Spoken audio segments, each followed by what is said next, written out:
not be streaming this session, but I'll be recording it, so you'll be able to see it later if you'd like to. Okay, sweet, sounds good. Welcome, sir. So I was reading over a bit of your, or I guess all of your description. It sounds like you have a goal of hitting Immortal, from Ancient 5. You've been sitting between Ancient 5 and Divine 2. Sounds like you mostly play weekends, and would you say it's like 70% with friends, or like what percentage of your Yeah, time? that's probably all right. 70%. Yeah. Okay. Um, and when I actually didn't look at the exact game itself. Let me share screen with you. Um,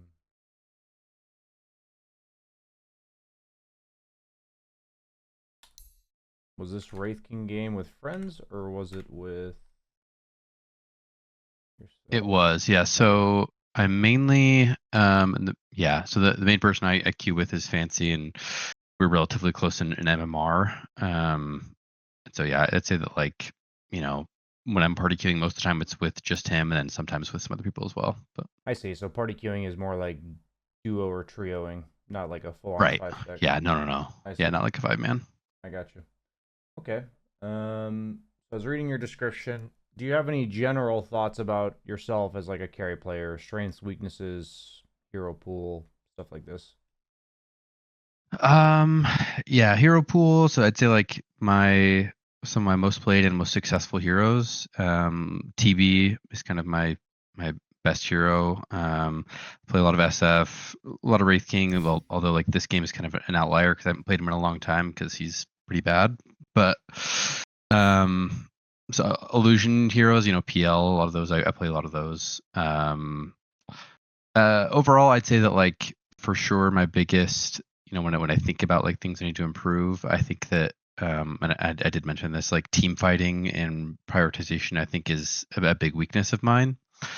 Sure. Like, I think, like, laning, farming patterns, like, a lot of that could be improved, sure, but I think that probably where I'm the worst is, like, going into a fight. I don't think I always have, like, the best idea of, like, okay, this is the support that threatens me the most, and I need to go for them first, or here's how I should be positioned in this fight, or sometimes I feel like I can kind of get lost in fights and not prioritize my movements very well. Sure. Let's watch this game and see that play out, I guess. I'd be curious to see what we run into here. Do you want me to watch the laning phase or skip it over? Up to you. I mean, I'm Okay. definitely not a perfect laner, but Yeah, then I'll usually look for one or two small things, maybe.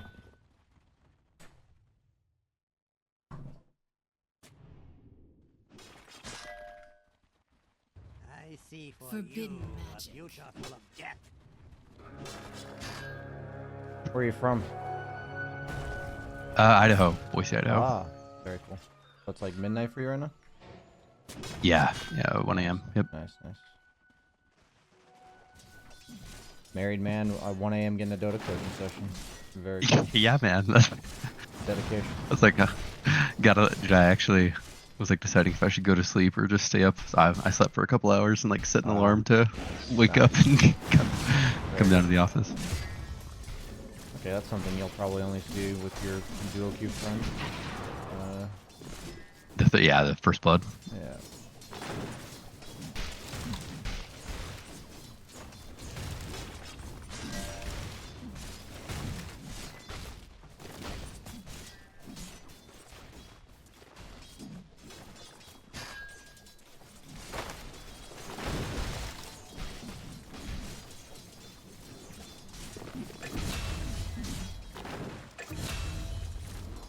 This is an example of a lane where I don't think boots really do much. Because you're just melee against two melees, so like everyone's gonna be chilling here. They don't really Mm. have chase potential. Like maybe they'll avalanche toss you in or something, but then you just kind of walk away. Um, so my thoughts here is generally if we're gonna itemize for lane, one of my biggest components I always tell people is to think very carefully about what portion of their boots they buy. So I guess my question is, do you default to boots every time, or do you specifically think there's a reason to buy boots in this lane that I don't see? What's the idea? No, it's probably just autopilot. Okay. I mean, one thing one major takeaway is that the component of phase or components of tread you buy first, it does play a pretty pivotal role in communicating to me what you think the lane is. What that means is Sure. that means you're thinking about what the lane is. Does that make sense? Yeah, definitely. So yeah, I always tell people that itemization is all about what do I need right now, and these little things that we autopilot is basically saying we're not thinking about what we need right now. So like Mm. when talking about bigger items, it's a bit different, but when it's the same principle. But when we're talking about small items, it's like, will I CS better against the offlaner if I buy the Belt of Strength or if I buy the Glove of Haste? Or will I CS better or live better if I have boots because I'm against like Viper or Razor? But if I were to like go boots first against like Underlord offlane, it's like it doesn't really do anything. The guy just hits for 70 damage and he'll just deny all the creeps. He doesn't even need to walk at me. He'll just stand between me and the creeps. So Yeah. it's just kind of the same example here with Tiny and Void. Decent base damage, no real chase potential on either side. I would probably go Blade of Attack since these guys aren't very strong laners. If it was something like a Slardar, that's like a pretty scary laner, maybe I would go for the Chainmail. Okay.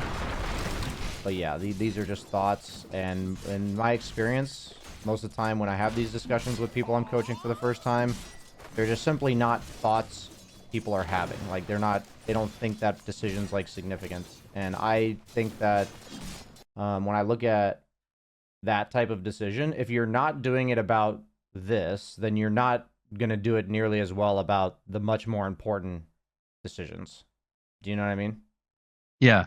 Yeah. And So I think I tend to, like, this is probably a fallacy, but I tend to, if the lane's going really poorly, or if I think the lane is going to go very poorly, I think a lot harder about laning stage items, if that makes sense. Like, if I look at this, I'm like, well, I'm going to be able to get farm. It's fine. And so I think that was where I was just like, okay, I just need to get to my progression. That's not a justified reason, but I No, do I think mean that's where my I can head was at. understand where you're saying. I mean, it's not exactly a difficult lane. You know, I would kind of equate that to when people reflect on a game very differently when they lose compared to when they win. In Yeah. theory, that should not affect your reflection at all. You either Right. there's things you did in the game that you'd like to improve upon, or not. Like just because you won doesn't mean you can't improve. Just because you lost doesn't mean there's like some amazing takeaway from that game. You know what Sure. I mean? So, Yeah. I think that's kind of the same principle as what you just said, which I think like it's completely reasonable. I know you're not like giving an excuse. I think that's important when we see that our approach.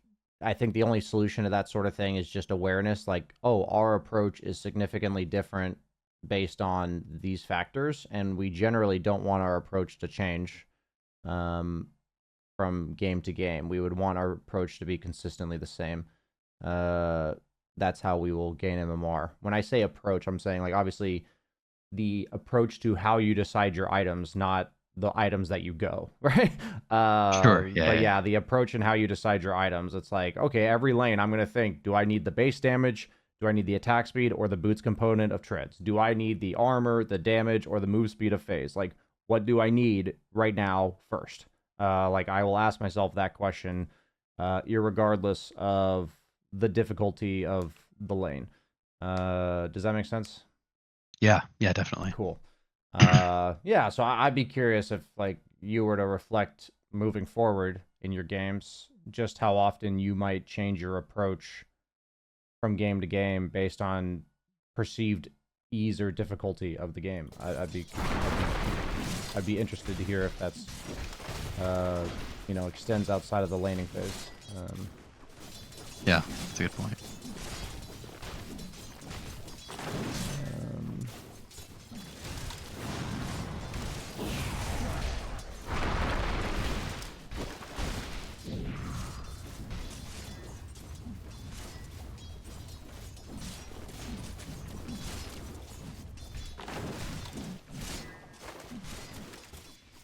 So I think a big portion of this, it actually lines up with what you just told me, which is that it seems like you're content if the lane is chill. Like, you need to survive the lane, but based on your previous statement, I would assume you don't really prioritize winning lanes harder that you're already favored in, to some degree. So what I'm saying here is that I see a void that used time dilation, and I see a tiny with no mana. And I think this tiny's allowed to sit here denying creeps when I have 3 skeletons? Who the fuck is this guy? Yeah. So, like, this is a perfect opportunity to summon Skelly's, what's the moment? It's right here. Yeah. That's the moment where you're like, oh, this guy's going to deny this range creep. He has no mana. He has a Lotus. Maybe he'll have to pop it to use his spells, but like this, he has no stick. He only has a Lotus. So instead, though, because we play passively at a point that is, in my opinion, favored for you, then what happens is deny, miss. You know what I mean? Yeah. Yeah, that makes sense. So this is a spot where what I would try to do, actually, if you want to be completely optimal, is if you do it right there and you push the lane, then you just tell Mirana, if you don't go for the kill, then you just tell her to go pull right now. Or like, because you're going to have to push the lane with skellies and everything.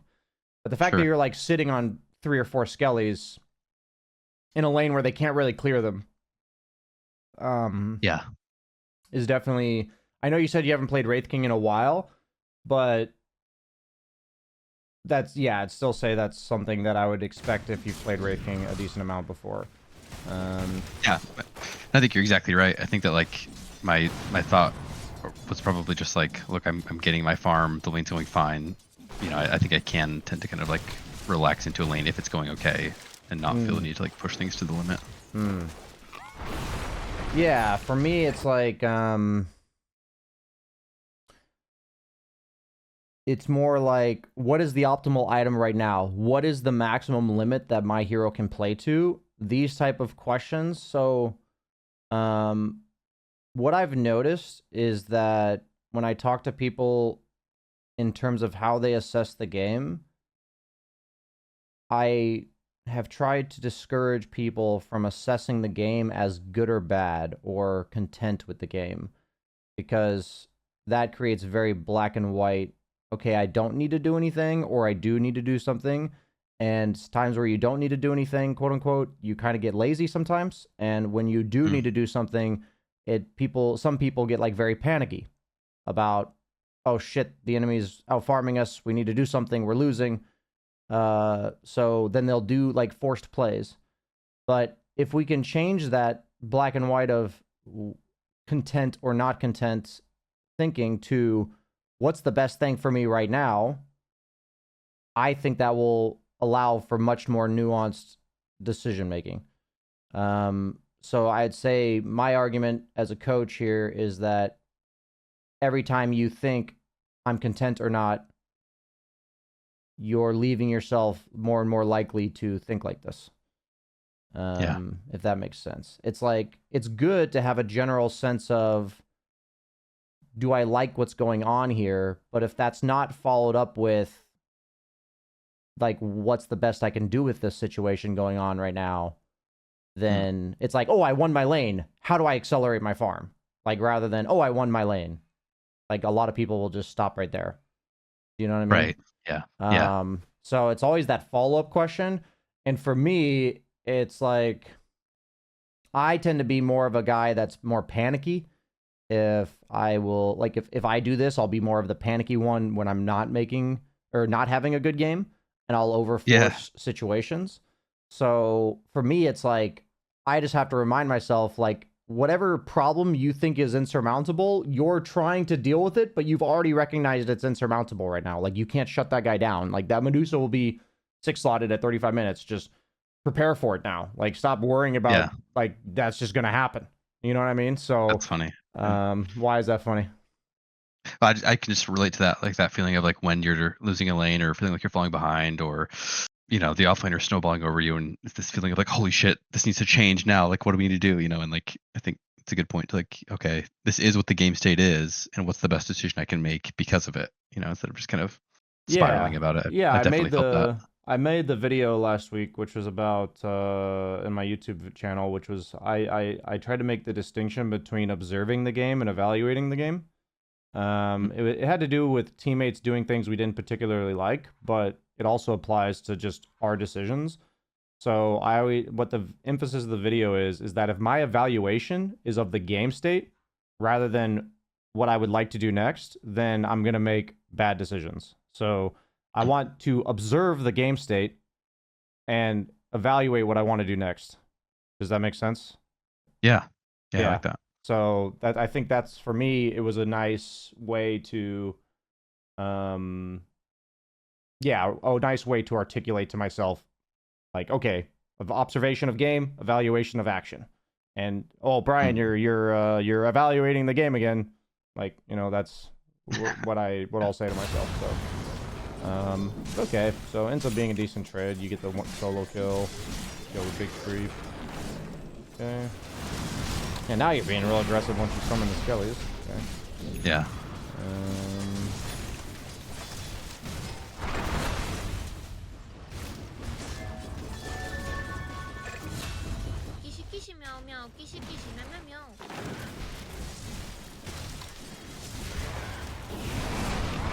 It's interesting when you're full wand, full HP. I'm surprised you back up so much.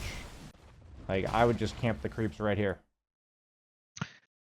Oh, okay, interesting. I think I brought them back just to try to meet the next wave that's coming to, kind of reset lane equilibrium while trying to stay close enough to the big camp to help contest it.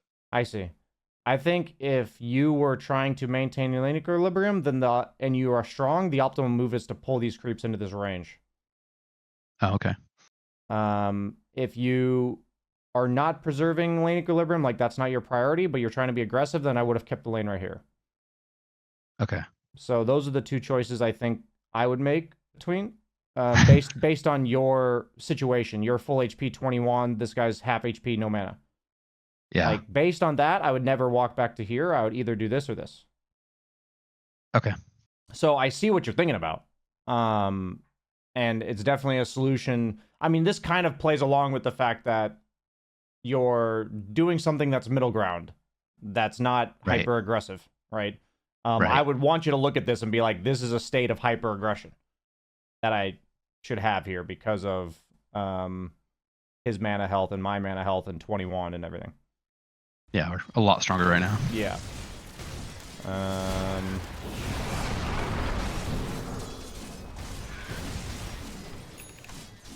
Okay, we'll fast forward a bit. Your mid lane's getting stomped by Huskar. That's not too surprising. It's a horrible matchup for Ember. Yeah, both other cores had really hard games. Okay. That's going to definitely play a role in like how we make our decisions moving forward. Let's just see what ends up happening. Yep. And that's a big reason for why I'm going this Armlet Deso build. Is like just kind of looking at this game like that. My Ember and my Earthshaker were both having really rough games, and like looking at our draft, I'm essentially, well, Earthshaker a little bit, but I'm essentially like all of our physical damage, and I kind of looked at the matchup with AM, and I was like, I think I need like overwhelming physical damage against heroes like Huskar and AM to be able to carry this. Gotcha. Sorry, I'm just looking at something. Oh, they did nerf this. Yeah, I forgot about this. I was wondering if they nerfed it, but yeah, it was earlier this year. I still think holding on to the skill point's good, but that's what I was looking at, is just holding on to the skill point. But yeah, I was like, wait, didn't they nerf the fact that you can let yourself die and then come back? But they did nerf that. So I heard what you're saying, and I think all of this boils down to not all of this, but I'm not gonna keep pointing it out other than saying, here's the thing again. When you're in these situations, we have to try to ramp up the pressure as much as possible. If we play passively more so than we could, then the Huskar's never going to come here. You know, the AA is never going to feel the need to TP here. The opponents who are stomping are just going to keep stomping. And it's not that we always have the power to force reactions, but because our lane is good, we want to make the most out of that good lane as possible, while especially more important when the opponent is winning both of your lanes. So, like, the fact that you've been sitting on 6 skeletons again for, like, you know, a pretty long time.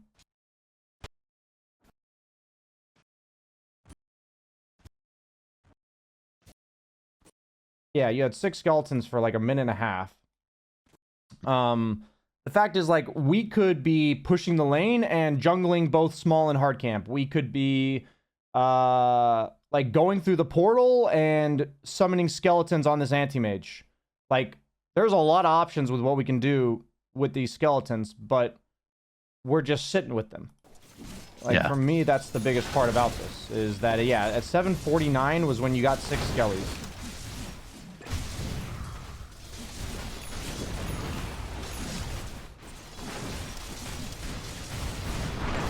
So we end up taking a fight a minute and a half, okay.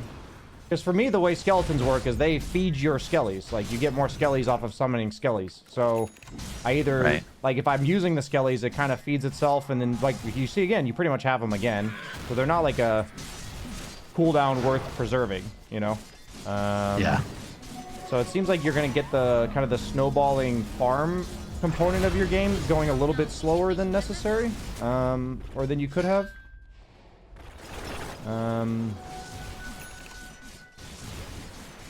I also see that, man, this is a really common problem between, like, 3 and 4K carry players.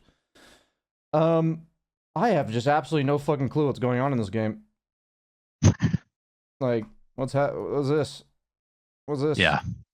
I, like, at the very least, I'd be like, oh shit, I have armlet, like, this guy's level 6 on anti-mage, like, what are they gonna do? Like, if you go bottom, how do they stop you? Do you know? The people down bottom? How do their team stop you? Like, if I rotate, how do they react, is what you're asking? I'm saying that if you rotate and they don't want you to take the tower, how do they stop you? TP in. On who Push top, specifically? maybe. Huskar, probably. Okay. So if you do that at any point between 8 minutes and 11, Huskar is not doing this. He's not roshing. You see what I'm saying? Right, yeah. So, like, if he is doing those things, then at the very least, you got this tower. Sure, yeah. There's like a trade-off here. So, yeah, I think you've missed a lot of opportunities to pressure. And when I look at players who have your camera movement, which is quite frankly non-existent, they don't think generally in the macro sense of, if I do this, the opponent reacts this way, and then I do this. Like, there's no, like, that part doesn't happen. It's like, the way that the ideal, in my opinion, the ideal thought process is that I think about, if I were to do this, what would the opponent do?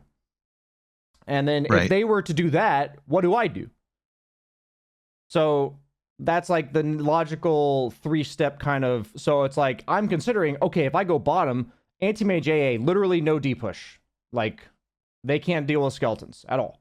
So if I go there, and I just walk up to the tower, or, like, stun the AA, like, maybe we get a kill, like, not even just about the kill, it just creates pressure, because these heroes can't deal with me.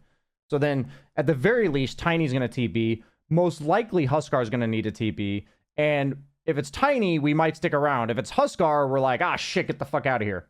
Like, that guy's unstoppable.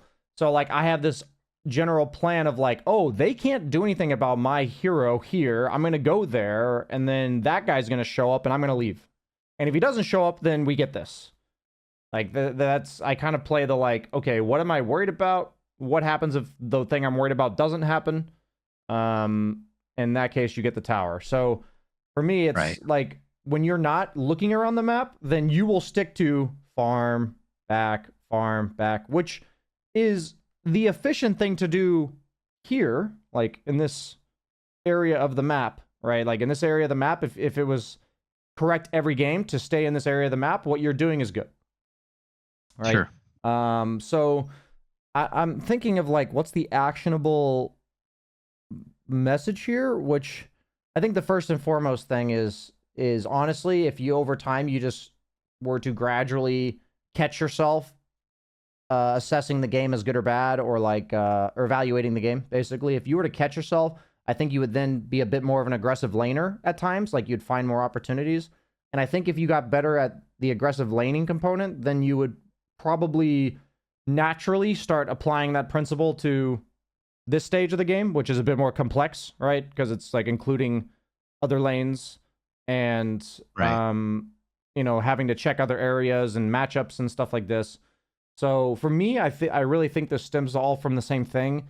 So I would just recommend spending your brain power on the laning stage first, and then knowing that once you feel comfortable capitalizing on little timings a bit more in the laning phase, then you know what BSJ would tell you is to encourage you to start looking around the map around 8 to 9 minutes and thinking about, what does my hero like. You probably understand your heroes pretty well since you said you play them a lot. It's like, okay, for Wraith King, I would summarize it as, can they do anything about my skeletons? Like, that's what this hero creates pressure with. So, Mm-hmm. you know, on PL, it's like, even though you're a hard carry, it's like you can go Yasha first or like Ags first and be fighting people at 12 to 14 minutes. Like, that's possible. I've done it, right? So it's like, if they can't really do much about my hero, I can show up to fights and create pressure. And that's probably something you're not generally doing on any of your carries, if you're not doing it at all here. Yeah, I think that window of time from like, I would say 8 to 15 minutes is a pretty big weakness of mine, where it's like it's pretty rare, depending on the hero, that like that I'm gonna rotate and try to get involved that early. To me, that always feels really early, and I'm worried about like throwing off timings. So I think what you're saying of like, you know, at like 9-11 minutes, looking at rotating and pushing, you know, their safe lane tower is a thought that I very rarely have. I see. That's interesting. This guy has Aegis, right? No. Okay.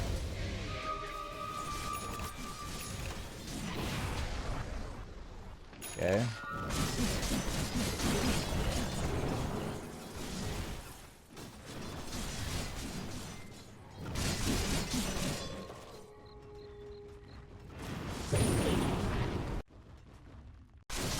Okay.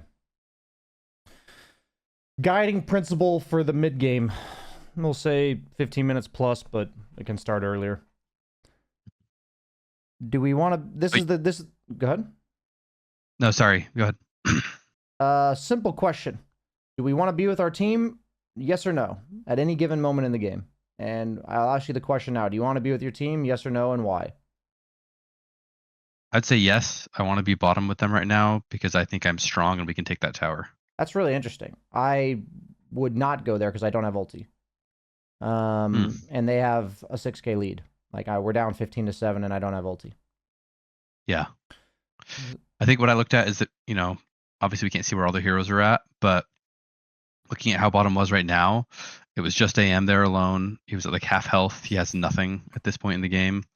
I thought it was like, we can go down there and I've got skellies. We can push tower.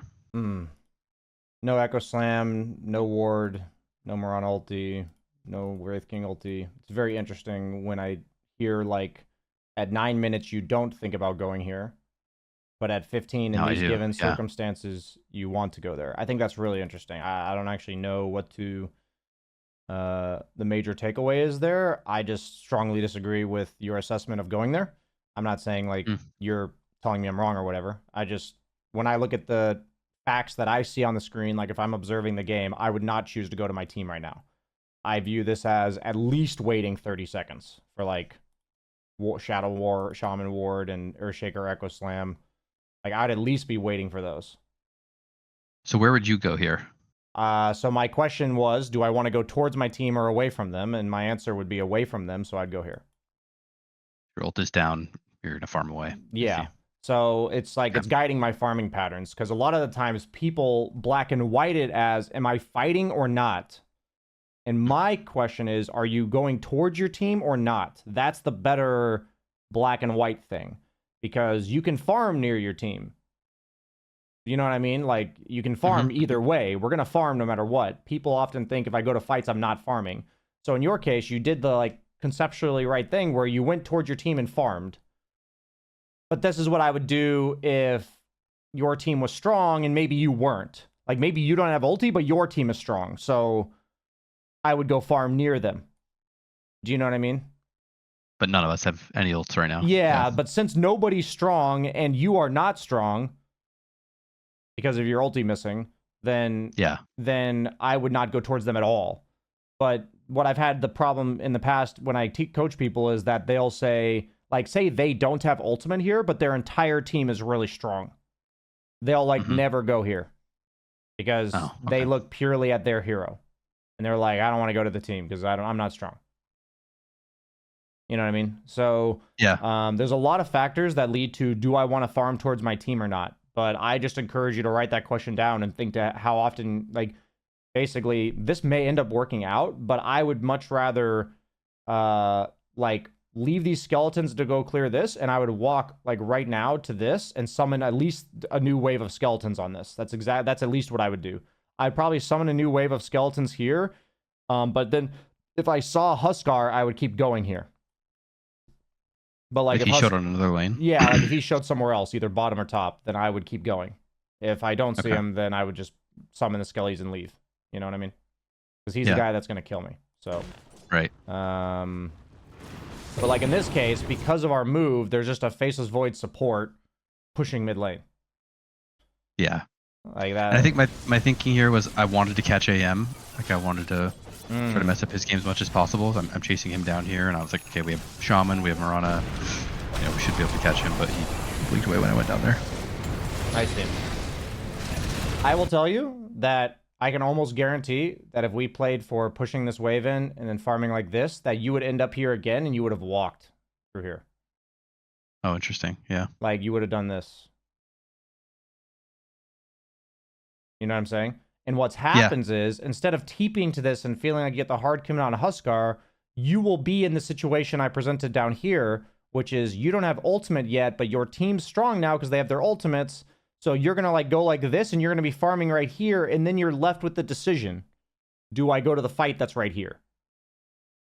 You see what I mean? Yeah. So it's this idea that I always ask this question because I've just coached enough Dota that I know that the decision you make right here decides everything. Like, it sets you up for literally the next 2 minutes, right? Like, you'll either be up here farming like this, or you're going to be down here having to, like, play around your team here or TP here. But instead, we would be here, maybe TPing here, but being ready to fight here. And it's... I know that sounds like a lot of foresight, but it really does line up if you just don't go towards your team when you're not supposed to. Do you know what I mean? Like, it just lines up that way. Like, where you'll end up near them when you want to be. If you don't do that. You know what I'm saying? Like, like naturally, you're like, I'm going to do this, and somehow, in the flow of Dota, your team ends up here. Like, I don't know how. It just happens a lot. Dota magic. Yeah, it is. It's something where I'm like, I've had coaching students who ask me to kind of, like, explain why that happens, and I'm like, you know, that's a tough one. That's a tough thing to articulate. But I don't know, dude. It just does. It does. I can tell you that if you go away from your team at the right time and towards them at the right time, this will happen for you. So, like, the big thing I see is that you'd be at this fight, walking to it. This lane would be pushed, and you would have farmed these camps, and maybe the anti-mage gets a bit more off the map, but, you know, that's like a... I don't think playing to shut him down is how you win games. I think playing to hit your own timings and killing this Huskar is how you're going to need to win this game, I think. Well, what I did, obviously, like, I slowed AM down by one camp. Next to nothing. Yeah, that's true, actually. Yeah, it was one camp. That's nice. The anti-mage died. Okay, so you respawned. You're going to go there. Okay.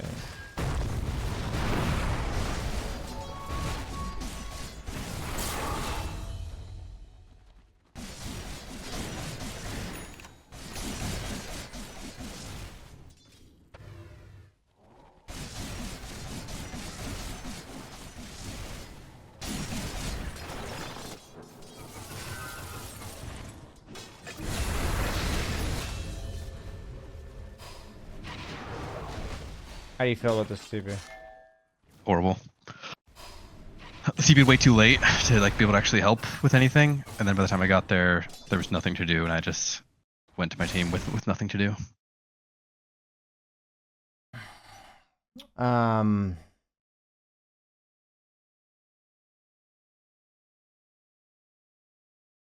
think the best thing about the takeaway from this is based on who's bottom, which is anti-mage. Mm-hmm. How does it feel to be bottom for you? Good. Because when you run into him, he has to run away, right? Right. Play on that. You don't play on that enough. Play on that. Force the opponent to come to you. Do you know what I'm saying? You have this favorable matchup. Go ahead. I think I have... I can tell you what my logic was, and I think it's wrong, but my logic was like, I'm the only core on my team that has any farmer strength whatsoever. If I'm going to impact this game, like I need to be part of the fights. And so that's why I'm not just trying to like push AM out, farm out bottom, play my own game kind of. I think I'm kind of over rotating to try to save the game.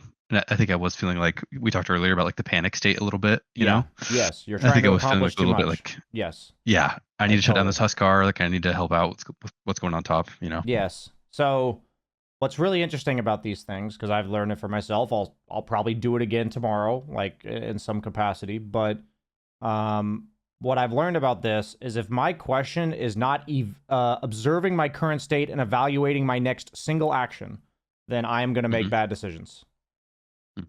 Like, I'm just going to. So, like, for me, I am currently bottom lane, Huskar is top, and Anti-Mage is the only hero bottom.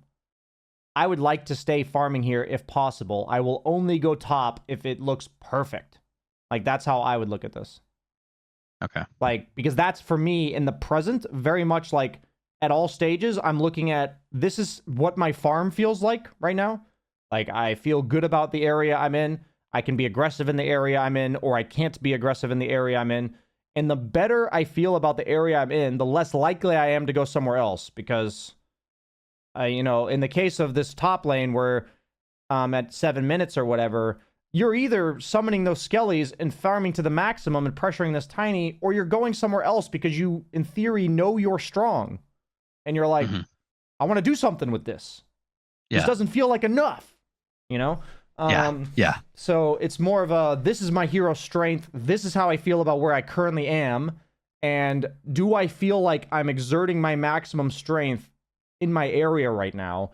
And one of the most powerful things you can do in the mid game as a carry is to be strong, especially on Wraith King. He's really good at this, is to just control areas and bully everyone else who tries to farm there by themselves.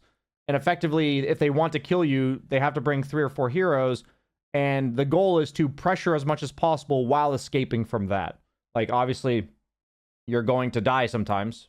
You're going to learn your limits or whatever. But the idea is that you will carry games 10 times more often if you recognize moments like this and you're like, I control this area. And I'm going to force somebody who, like, I then think, I control this area because of this. What amount of resources does the opponent need to bring where I no longer control this area? And then I think, I see those resources and I back the fuck off. Or I don't see those heroes and I back the fuck off because I don't know where they are. But for me, it's like, if I'm thinking to myself with the given map state, that if you go bottom and they 4-man gank you, this Huskar is going to die by himself, right? Yeah. So, like, the only solution is they're either behind the Huskar or they go on you. So then that's pressure because you're creating something where the opponent only can respond to one thing. Do you see like the theory behind that? Yeah. Okay. Totally. So like you said, I think you probably hit the nail on the head that you're viewing yourself as like the only strong core. Your cores are weak. That's the thing, is like, I would rather think, do my teammates have the maximum potential right now rather than are they strong or weak? It's like, this guy doesn't have Echo Slam. That simple. He's not at his maximum potential. I'd rather not be here. You know what I mean? Like, that's how I would try to view it. I love how off meta this guy's build is. That's pretty funny. He's going the meta items without the meta skill build. But yeah, this TP is really rough. Yeah. Man, I would just love for you to kill this fucking tower, bro. Maybe it dies anyway, but... I think one of your biggest takeaways from this game is that you probably had, like, 7 opportunities to kill that bottom tower. We end up trading for Huskar, which, I mean, conceptually, I just don't like that you're here, but could be worse that you got the 1-for-1.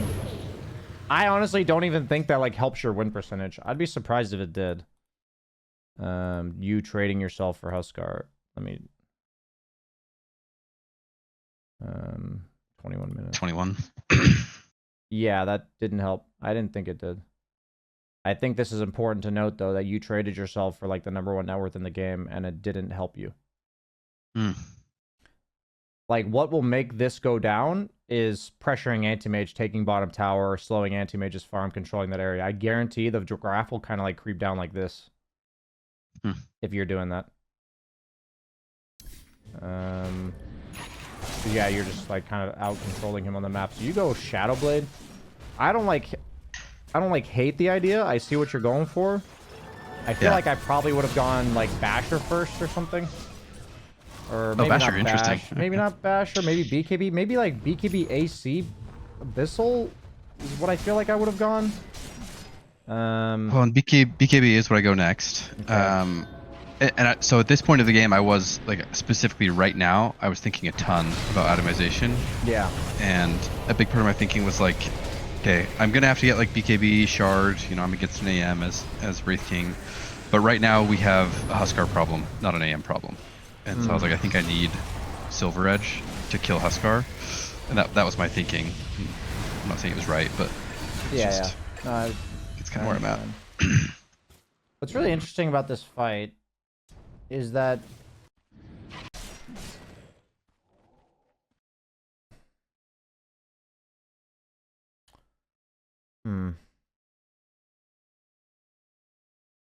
what led to this? Why is your entire team 4-man farming this? Did you walk towards them unnecessarily? What happened here? So you go on Anthony.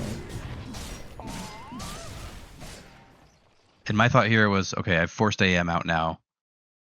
You know, if Ember weren't dead, it would be a 5v4. But okay, I've got the perfect thought for you. I just forced Anti-Mage out. I've got 29-second cooldown on my ulti. I've got 23-second cooldown on my TP. That lines up perfectly. I'm going to bully the Anti-Mage further for the next 23 seconds and be ready to TP.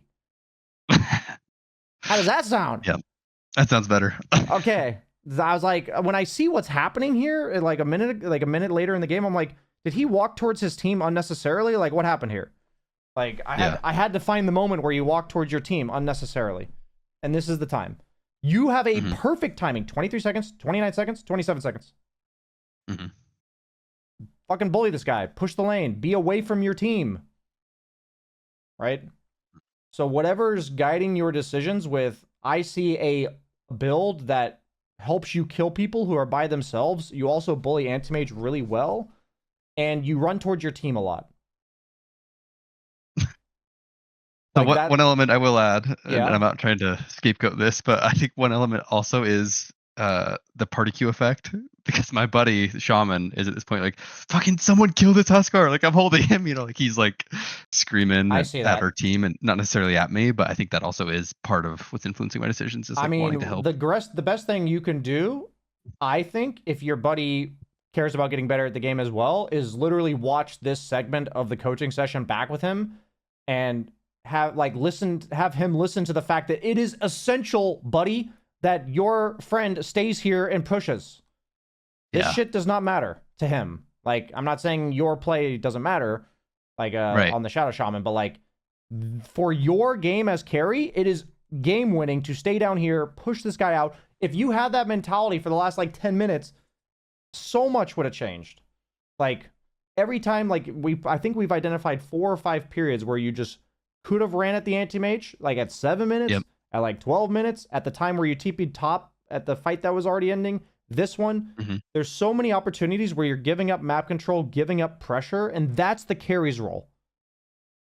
And if you see the stars align to show up to team fights, that's when you do it. But you can also be the catalyst to force team fights at like minute 7 or 8, where we had the 8 skellies, and it's like, I'm gonna force Huskar here and then get the fuck out. Like, you can have that be your mission, you know. But the whole idea is that in this portion of the game, 15 to 30 minutes, am I farming towards my team or away from them? And when you have these awkward moments, like I'm gonna fast forward to the moment that I consider awkward, is this. Well, what the fuck do we do now? Yeah. There's just 4 of us on the side of the map, right? Yep. That's when I would say rewind. How did I get here? How'd you get here? What moment did you Yeah. decide to walk towards your team? Right? And it will show you just how much it punishes you to go to your team when it's not correct. It shows you, like, you'll see it very clearly once you start watching this across multiple games. You'll just be like, wow, every time I ended up in this spot, it was because I walked towards my team sometime in the last minute. And I could have just not. And that's going to remind you that, like, kind of having people scream to go for kills or seeing quote unquote potential opportunities, that's just not what we can't, the risk to reward is too high. Like, the risk is that we end up in this situation where your only logical play is to fight them here, and so you're just going to walk up the hill. Like, this is a logical play based on the circumstances of the game, but that is your only play.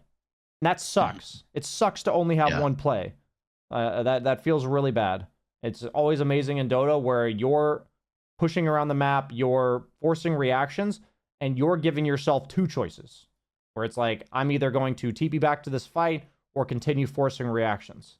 And in that case, there's almost always like a more optimal choice, but sometimes it gets more niche. And that, for me, I find that really interesting. Like, how do you draw the line between which one of those is the more optimal play given the situation? Yeah. So I like to show that you guys take like a somewhat even fight here, all things considered, and I just look at the graph and it keeps going up. Yeah. So I'm trying to basically portray you guys kill Huskar Anti-Mage and it doesn't fucking matter. Like, it doesn't change the game state. That's so interesting. Yeah. Yeah.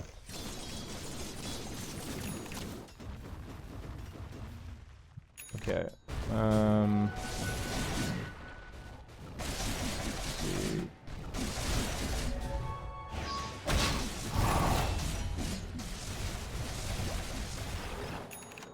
So in this exact circumstance, I used to not do it enough either, but I would want you to go through the portal here. Okay. Just keep linking up to this guy. He's not strong yet. Yeah. You know what I mean? Yeah. So just see this as an opportunity where you see what's going on mid. You're correct to just keep farming, but use it to be more aggressive and go here. I know you don't have ult. But yeah, I would definitely go through portal here. Okay. At the very least, I would have just used the skellies to like cut the wave right here. I wouldn't necessarily go on anti-mage or anything. I just know that the entire enemy team was over here. So I would like to try to force something down here. And put myself in a spot where I can either be aggressive on the map or TP to my team. Which, this is more like farming towards base rather than farming towards your team. And if you farm towards base, when the enemy team is being aggressive on your team, it kind of leads to this where you're probably going to have to fight now. Yep, here it is. Yep. But okay, it ends up working out pretty decent. Yeah, that's what it's like one of those where I would love for this exact decision to happen from down here. You know what I mean? Sure, yeah. Like, it's not that I think your decision to go fight is incorrect or correct. It's just like, for me, when I watch the game, I'm like, that is your only decision. So that sucks. Did you die with like 1 second cooldown on ulti or something? Yeah, Oh, I actually I rewatched this. Okay, but I watched this. I wand here. Yeah. Is there like an internal cooldown like after you wand before it resets your ult? That was like a mechanic I was not aware of.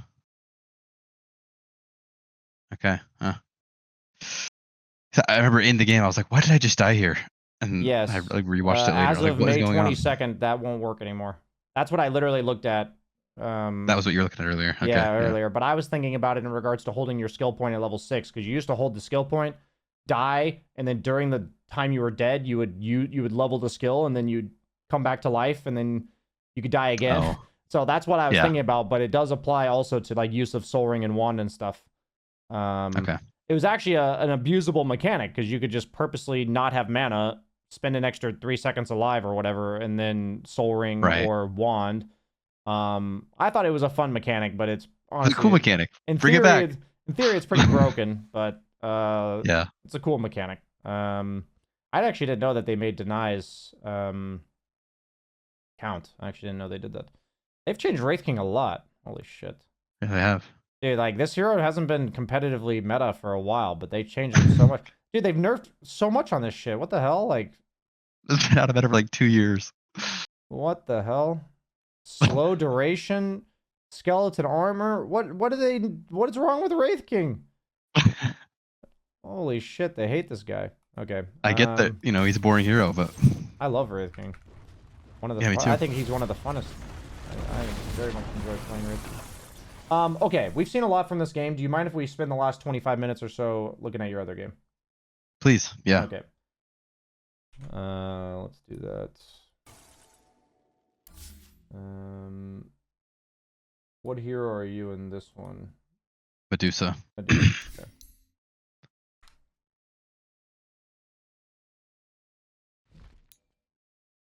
Yeah, so what's interesting about your issue at the start that you mentioned about team fighting is that honestly, I think the biggest hurdle to overcome when it comes to team fighting is the minute that leads up to team fighting.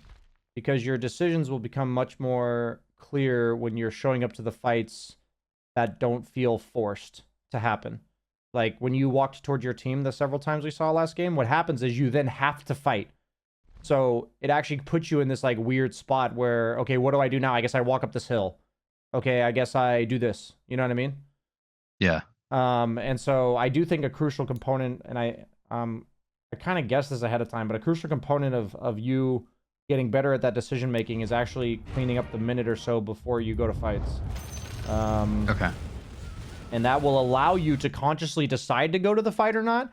And then when you're consciously deciding to go to the fight or not, that actually requires you to map out what is my participation in this fight. And then you'll naturally get better at it because you kind of have to, in my opinion. Yeah. Like in all the situations you were in when you fought, it was just like, yeah, I have to fight. So let's just start it somehow. And that feels really bad to have to make that decision that way. And it's like you're gonna make weird decisions that way, Right. given those parameters. So okay, got to work on that auto repeater right mouse for the rune there. Yeah. Okay.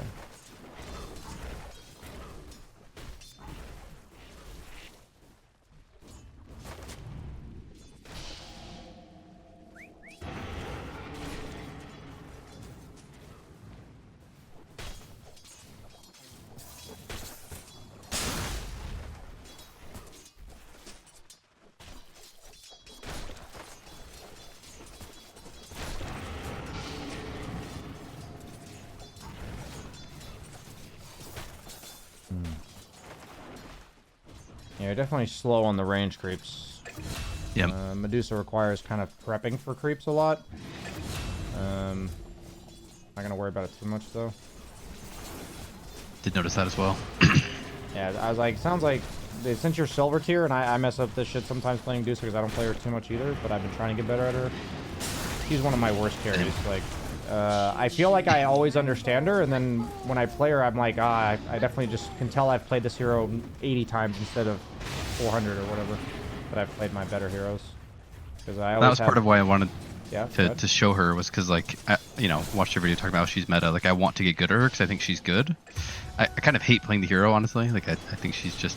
I don't like slow MS heroes. I think they're super boring. But she's good. But I always feel like I am too slow. Like, my farm is too low, especially early. Like, I feel like my butterfly timing is always way late. And so, like, I think there's a lot, especially in the early game, that I need to improve on her. That's really interesting because when I think of heroes like Sand King Weaver, I would go Glove of Haste because I want to get rid of the bug and I want to attack the Sand King a bunch. So I think we see the exact same thing of autopiloting boots. Like, I don't think boots and Medusa really do anything.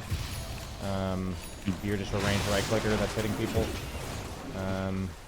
Giving yourself the ability to hit them harder is generally the way we want to itemize. Small side note, you can snake these creeps to get mana back. Sure. So it's literally just free mana regen.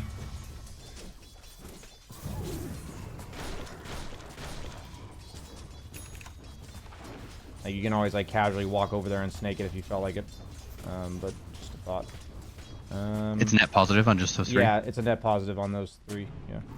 Oh, cool. Okay.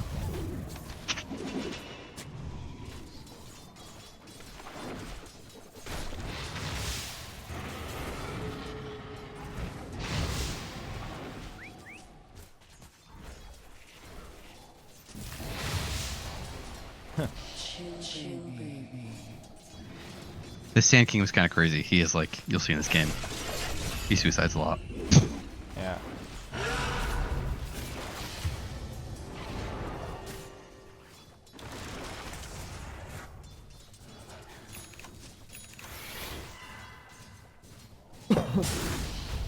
So this is a situation that if you're playing heroes like Dusa and Sven, Luna, Gyro, I need you to push the fuck out of this creep wave and play to stack these camps.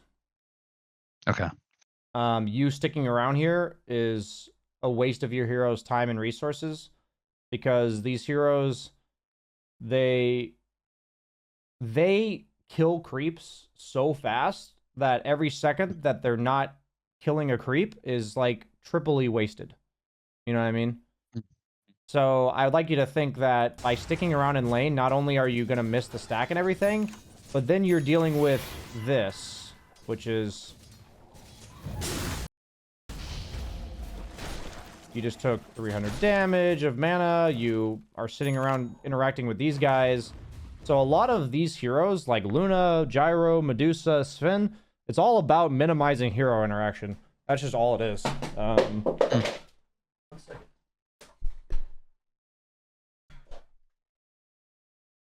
Like, all of these heroes, you are living the fucking dream if you are allowed to just push the wave and leave. So that is your goal. So if you're doing something other than that, I would ask you, what's stopping you from doing that? And then you'd have to tell me. So in this case, like, what I can tell is that's not your number one priority, is to just push the lane and leave. You know what I mean? So we want to get that to be your number one priority. That's your mission on these heroes, because they just clear jungle camps real fast, right? Okay. And so on Medusa, what you can do is if you push that, you would then, what I end up doing, depending on time, I'd either farm this and then go stack this, or maybe I would at least make sure I stack the Ancients and maybe try to stack this too. And then I kite both of them into this little cubby here, because then you can attack from the high ground and you take like very little damage. Sure, yeah. And maybe with level 2 split shot, you don't clear the camp. Like, maybe that's what ends up happening. But, you know, you'll get the stacked Ancient, and then you can, like, turn around and farm it sometime later. It's just, like, either way. You're in lane, and we don't want you in lane. That's, like, the main thing. Like, also, when you have level 3 Snake, you can snake the heroes, and it'll still hit range. So, like, people shouldn't be allowed to hit creeps in front of you like this. Okay. Like, it hurts when they get snaked. So just snake this creep here, and he'll either have to walk away, giving you all 3 of the creeps, or he's going to take, like, 300 damage from your snake.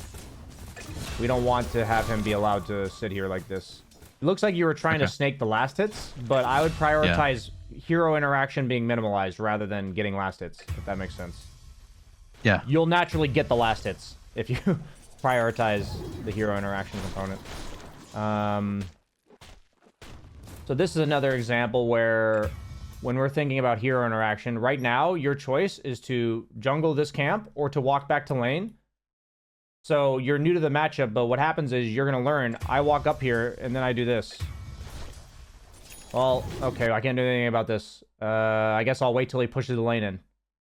Yeah. Right? If that's the case, where I wait till the guy pushes the lane in, then I need to go farm this camp. Ton of wasted time. Yeah. Yeah, if I know, like, the matchup is that we both walk up to the creep wave and I just kill it, then I would do this and then go do the camp. Do you see what I mean? Okay. Yeah. So it's all about when we both walk up to this wave, what happens? And as Medusa, Luna, Gyro, Sven, you either clear it and walk away, or you farm the camp behind it and then come back, based on the 2 approaches. What we always want to avoid is this exact thing where you're staring at him clearing the wave, waiting for it to push in. On a lot of heroes, this doesn't matter because they can't clear that small camp in the time that this happens. You know what I mean? Sure. But on heroes like these, you can. So missing that extra 5 seconds under tower is so costly. Okay.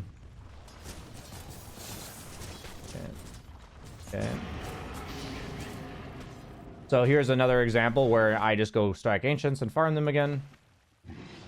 This is okay, though. Like, it's better than the alternative, but I would have still stacked Ancients. Okay.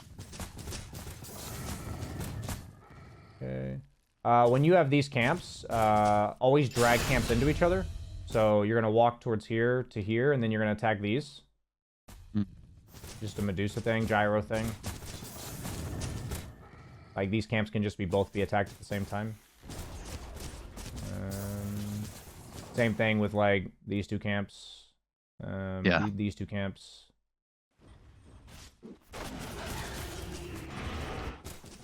Yeah, the goal is to have you hitting 5 units at a time, because that's what Split Shot does.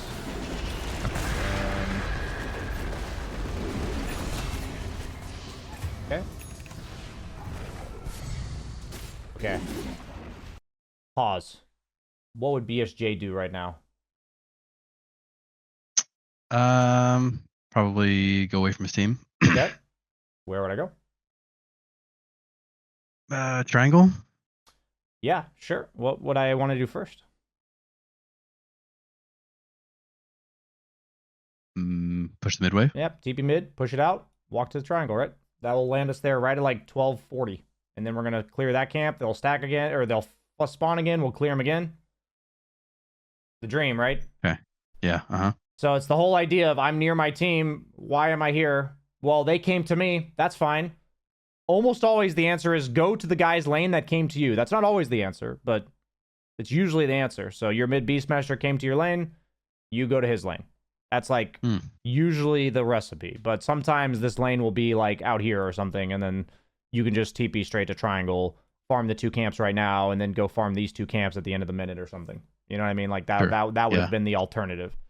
But a lot of carry players will just stick around and farm this area up here. Yeah.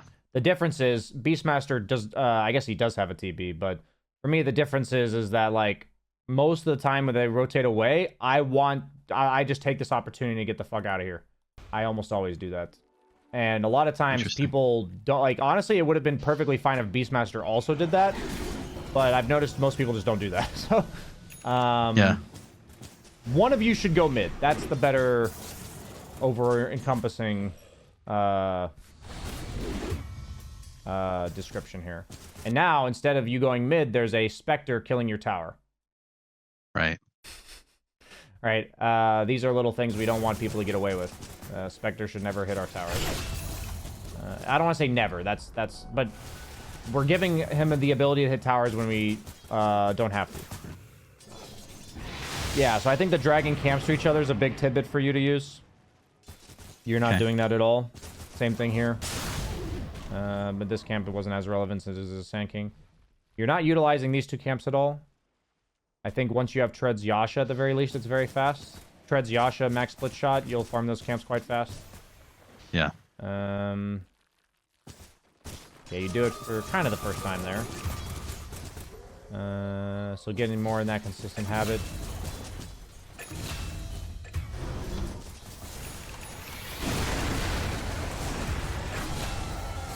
Okay. Yeah, I don't mind this TP.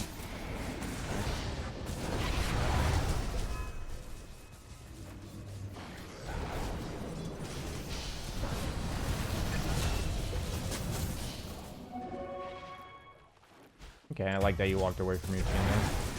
I think you could have even walked away sooner, but you walked away from your team. What's really interesting about this is why are we walking towards our team right now? Just go left, bro. You consider this towards the team too? Yeah. Like, in regards to which one is more towards the team, this one or this one? Yeah. Okay. Yeah, that's what I mean, is it doesn't necessarily have to be black and white that you are literally walking in the direction of your team. But it's more like which one is more towards the team. So like in this case, I'm seeing a perfect opportunity for you to sweep up here and clear the wave here potentially. Instead, we're going into a dead end of 2 camps over here, where we end up walking towards our team or TPing. Yep, so we keep walking towards our team now. And what ends up happening when we go towards our team, what would have actually happened is if you went here and then here, you would have cleared this based on map movement. Like Nature's Prophet went here, so you would go here. But that gets naturally set up by walking away from your team at 17-15. Like you would have probably walked, you would based on timing actually, because it was more time than I gave it credit for. You would have probably done like these 2 camps, and then seen this pushing in and walked here. And then if you wanted to go to this fight, you would go to the fight this way, same direction or same distance, but you'd connect from mid. So it's always this moment where we walk, where we farm towards our team in some capacity instead of away, and it creates map pressure for the opponent generally. Where in this case, mid lane's not pushed. So if you decided not to go to the fight, I think it'd be completely reasonable that you ended up at those ancients, but the mid lane would have been pushed this entire time. Sure. So that's like the price we pay.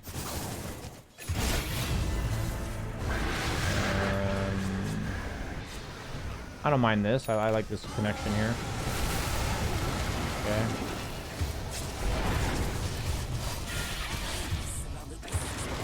Okay.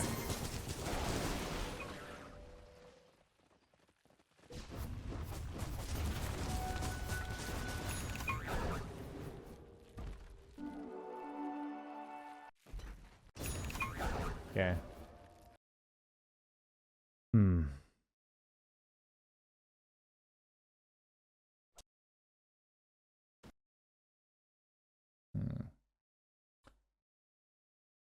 What's really interesting about this is I do think it's a completely reasonable option to hit this tier 2 tower. I might have chosen to just take their ancients and big camp and then like walked away here. And then spawned like Manta Illusions to clear the wave that's 2048 or whatever right here. And then farmed back like this. That's probably what I would have done. I don't think it's objectively wrong to hit this tower. I just feel like towers on heroes like Dusa just don't really mean that much, because eventually you're gonna barrel down a lane anyway. Sure. So we just want to get to our timings as soon as possible. But I think what you did is fine. I think it's a pretty niche decision. Out of all the things that I've mentioned to you, that's like the least problematic by far. I wouldn't even say it's a problem. It's more of just a thought that instead of hitting the tower, you can do that, and it's worth considering. That's more of what I'm trying to say there. Okay.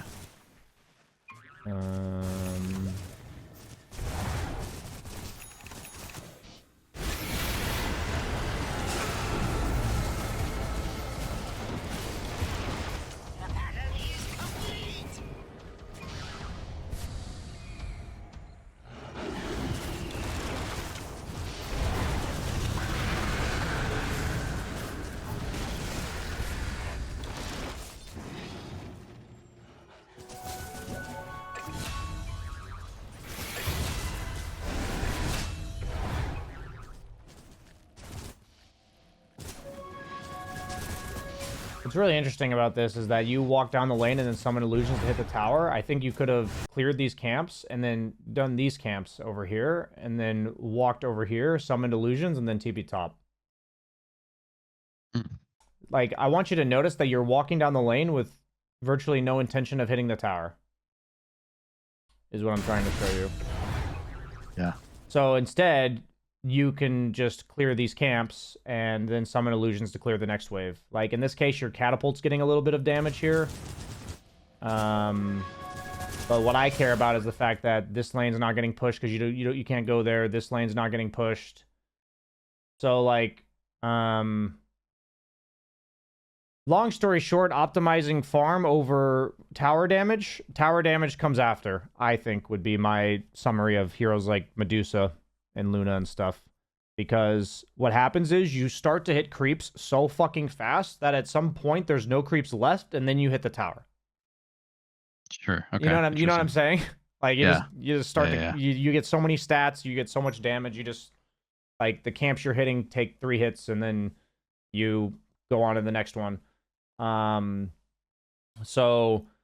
I think you can watch replays back like this just in mind of how often you're missing creep waves. There's only a few times I saw you walk towards your team when you didn't need to, but that I'd say it's going to happen less in games where you're not as pressured, because in the first one you were definitely much more pressured.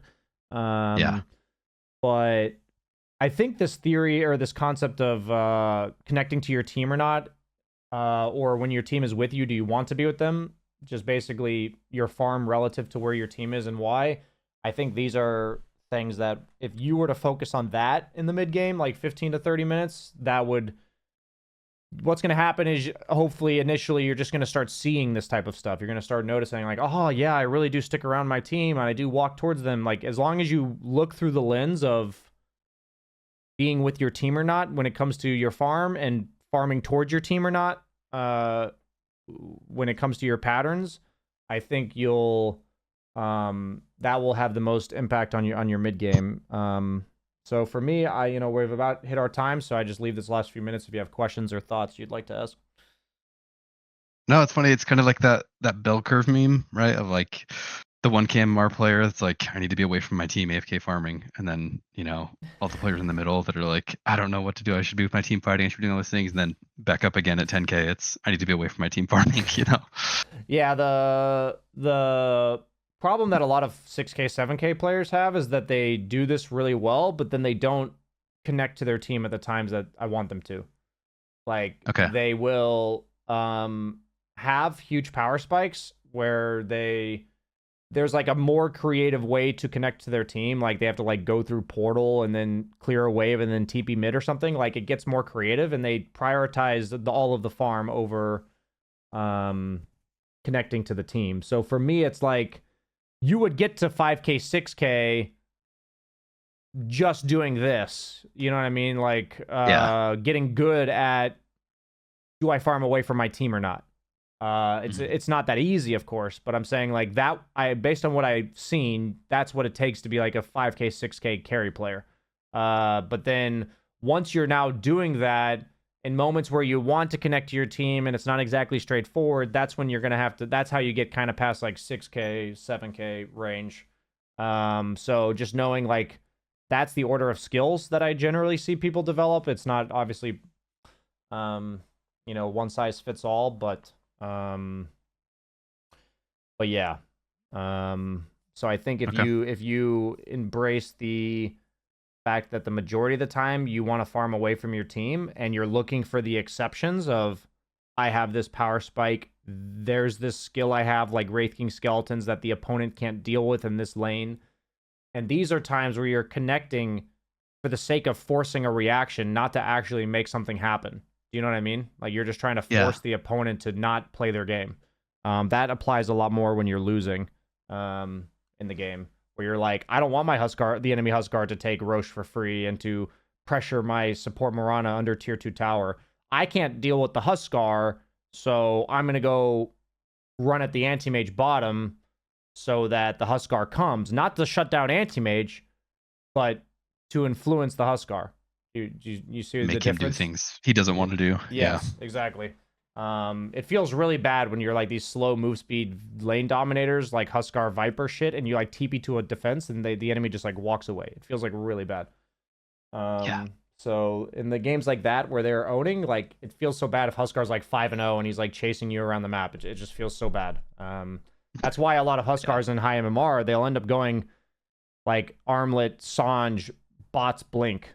That's like almost like the build they end up with a lot of the time because people just run away from them, but they're forcing them to react as well. So they go bots, Blink. But yeah, man, I'm going to wrap it up there. Any final questions?